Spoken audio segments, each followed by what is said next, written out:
बातमी आहे मोफत भव्य आयुर्वेदिक रोग निदान व उपचार शिबिराची। श्री गुरुदेव आश्रम पळसखेड सपकाळ यांच्या 34व्या वर्धापन दिनानिमित्ताने पळसखेड सपकाळ तालुका चिखली जिल्हा बुलढाणा येथे दिनांक 15 मार्च 2026 रोजी महाराष्ट्रातील सुप्रसिद्ध आयुर्वेद वाचस्पती डॉक्टर पंढरी इंगळे यांच्या मार्गदर्शनाखाली भव्य रोग निदान व आयुर्वेदिक उपचार शिबिराचे आयोजन डॉक्टर पंढरी इंगळे यांच्या गंगाई हॉस्पिटल व गंगाई बहुउद्देशीय संस्था चिखली यांच्या वतीने करण्यात आले होते। या शिबिरामध्ये एकूण 345 रुग्णांनी तपासणी करून आयुर्वेदिक उपचारांचा लाभ घेतला।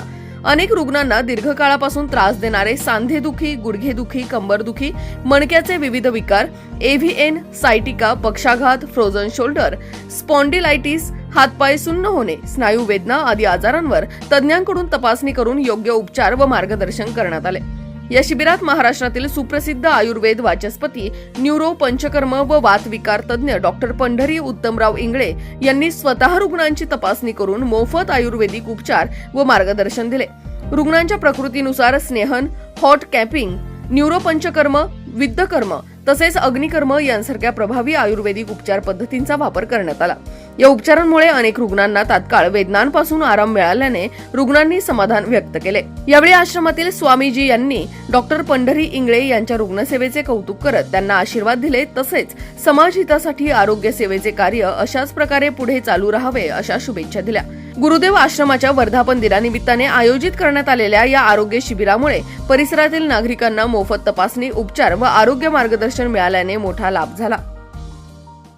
आज श्री गुरुदेव आश्रम पळसखेड सपकाळच्या वर्धापन दिन महोत्सवाच्या निमित्ताने गंगाई हॉस्पिटल चिखली डॉक्टर पंढरीनाथ इंगळे साहेब यांच्या वतीनं व त्यांच्या टीमच्या वतीनं गुरुदेव आश्रम येथे भव्य रोगनिदान शिबिर व उपचार, तरी सर्व भाविक भक्तांनी या शिबिराचा सदुपयोग करावा, लाभ घेऊन प्रत्येकाने आपली तपासणी व रोगनिदान करून घ्यावे। ही संपूर्ण एक्सपर्ट असणारी डॉक्टरांची टीम आहे। म्हणून आपण आज आपल्या रोगनिदान शिबिरामध्ये जर आपला उपचार करून घेतला तर जरूर चांगल्या प्रकारचा लाभ आपल्याला होईल। म्हणून सर्वांना निवेदन करतो की जास्तीत जास्त संख्येनं या शिबिराचा सर्वांनी लाभ घ्यावा।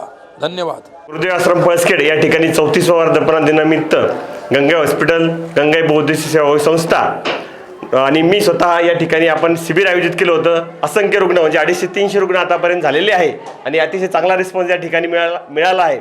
आयुर्वेदाचा प्रचार प्रसार व्हावा म्हणून या हिशोबानं आम्हाला या ठिकाणी गुरुदेव आश्रम पळसखेड यांनी जागा उपलब्ध करून दिली आणि आश्रमचे हे उपक्रम नेहमी चालू राहतात।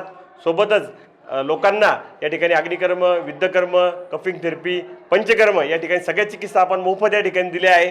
असंख्य रुग्णांना त्याचा चांगला लाभ मिळाला।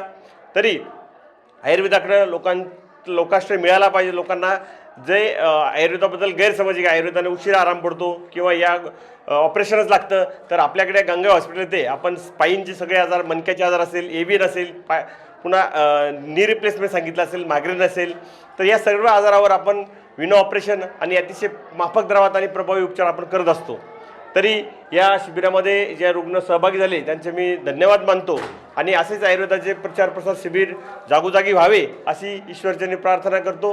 धन्यवाद। श्री गुरुदेव आश्रम पळसखेड सपकाळचा 34वा वर्धापन दिन साजरा होत असताना विविध कार्यक्रमाचं आयोजन दरवर्षी या ठिकाणी होत असतं। यावर्षी सुद्धा या ठिकाणी एक आरोग्य शिबिर राबवण्यात येत आहे। यामध्ये आमच्या आश्रमचे भक्त डॉक्टर पंढरीनाथ इंगळे साहेब यांनी या ठिकाणी विविध रुग्णांवर विविध पद्धतीच्या थेरपी राबवून या ठिकाणी अग्निकर्म, त्याचबरोबर इतर जे काही आजार असतात त्याच्यावर उपचार केले।